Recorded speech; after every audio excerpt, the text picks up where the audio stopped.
Hello, everyone. I am Molly Hollabaugh. And I am her mom. Maria. Yes. Welcome to the Zentangle Project Pack series. This video is actually the preparation lesson that will correspond with our Project Pack number 4. This is so exciting. I love this pack. In this particular project pack, we will be creating a fun and beautiful way to display our favorite tangles. It's also becoming an interactive and playful way to help us choose what tangles to use next in our tangled artworks, right, Mom? Oh, cool. Because every once in a while you could come up blank and you say, oh, what do I do next? What do I do next? But I wish I had a spinner like this. And because we're all artists, we should make it pretty, right? Yes. So we're calling this project the Zentangle spinner. And this is actually something you've been I've been thinking about for a long time, how the concept and how the reality would work out. And so anyway, this is going to be fun. Anyway, we will be using this project to celebrate this year's 12 Days of Zentangle series, and we're pretty excited to do that. So inside each of your project pack number 4s, you will find a custom template. There's actually two of them. We'll start with one. And you also find all the tools you need to create along with us. If you don't have a project pack but still want to play along, please do. Feel free to work with an alternative surface or materials or whatever you have available to you. So today's video, like I said, is a preparation lesson. So we need to prepare our surface to get ready for tomorrow, which is day 1 of the 12 Days of Zentangle.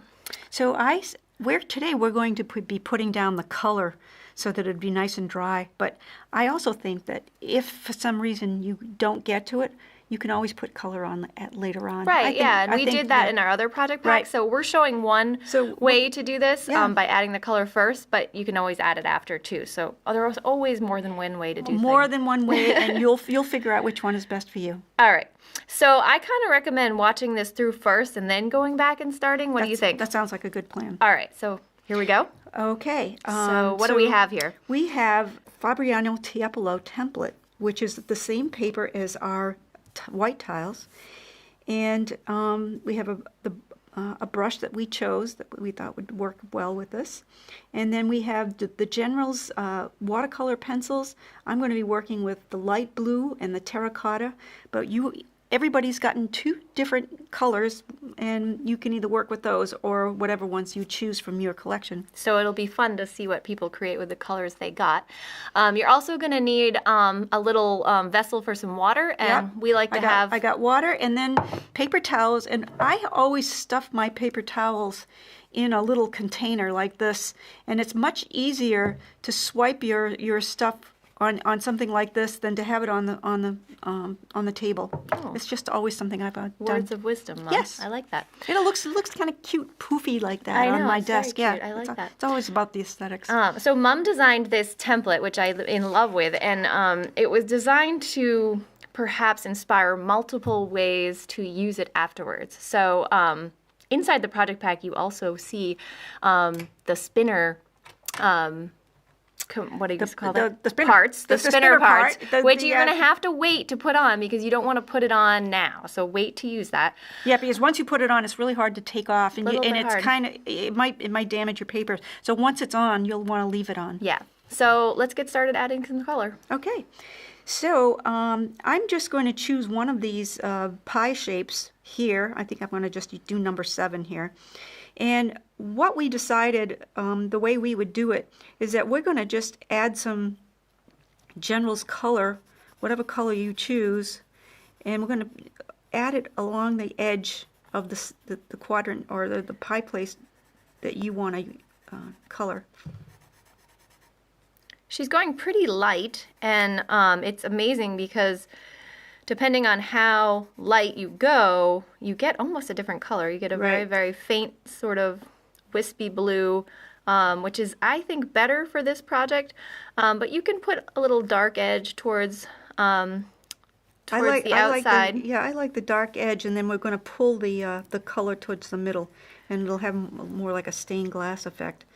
And I'm leaving the white, the letters white, but I'm going through the whole thing after that just to make it a little easier. So that was pretty quick. We just did one right there. Right.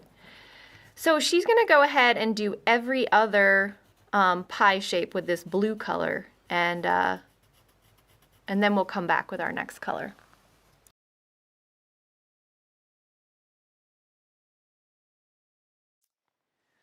All right, so it looks like we got all of the color on there. We finished up with the light blue, and then we decided to go ahead and add what did you call that, Mom? Terracotta. It looks like a reddish brown on the outside of the pencil, but it looks like more like a sienna or a ochre color. We'll see what happens when we add the color, right? Yeah. So once you have, and we're using this technique where we just put the color on the outsides of each of these pie shapes, and we're going to show you at the end a couple of different other ways to do it, but I do recommend not filling in your whole space with color because it tends to give you a more like even color, whereas we're going to be looking for this beautiful watercolor effect because we're going to be putting tangles over them, so we don't want it to be too overwhelming.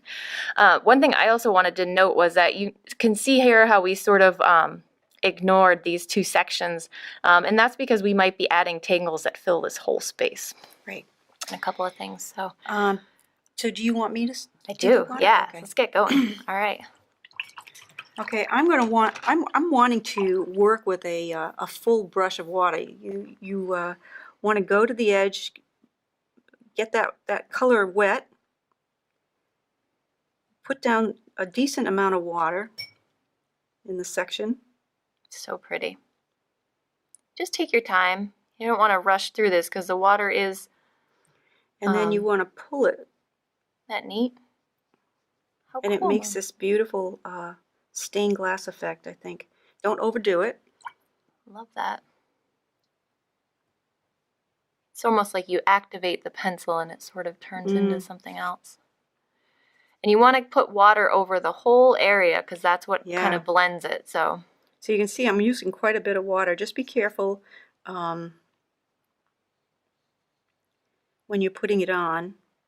You can turn your tile if that makes it easier to get your hand in the right position. Yeah, I'm not turning my tile just because it's hard on watching it with the camera, but you'll want to turn it as much as you possibly can. That looks great, Mom. I love that. And we're going to be tangling over this, so it doesn't have to be perfect. And you're going to go ahead and do all the blue ones now, right? I'm going to do the blue ones. And we're going to wait after that. Wow, that looks pretty good. You got it all done. Yeah, got it all done. And you can see that it's not perfect because that's the way I like things. I think that the edges that are kind of mixing up a little bit with the other is going to be beautiful. It has this old terracotta look that's beautiful. And I think that this is going to make a really nice spinner. But it's pretty wet, so we really recommend waiting overnight, don't you think? Yeah, just to be sure. And if tomorrow you think that it's bumpy or wavy, this is 100% cotton, and I have ironed this paper before, so if you make sure it's dry. Make sure it's dry. Face down. Put a cloth over it, like a thin cloth, like a handkerchief or something, and just iron over it with a not too hot iron. Start with a medium iron, and it'll be perfectly flat to welcome the spinner. And we did a couple others. Maybe we'll show them what those look like. So this is the terracotta and the light blue, and we did different iterations, meaning sometimes we did just a few sections, and sometimes we did many sections. Broke it down different ways. There are so many options for you. These look like game boards now. This is so cool. Aren't they fun? Look at these. This is just spectacular. I'm gonna put the Z like this. And this one, who did this one? I think Mazzy did that one. Mazzy did this one. Yeah, we had some helpers. So she was a helper, and we're going to Indy show did you one how too, well this is going to come out. Yeah, it's going to be so beautiful. Fun. So another one just using one color. And just using one color. Which is kind of fun. And just to make sure you know that if you don't really want color, you can just do it in black and white. Yeah, you can just leave it plain, and that's a totally fine option. And then if you decide you want to add a little color, you can do it after. It's the Yeah. same. It'll work out just fine. So we're super excited to get started tomorrow with the first day of the 12 days of Zentangle. Yeah. And join us then. Okay. Bye. Bye.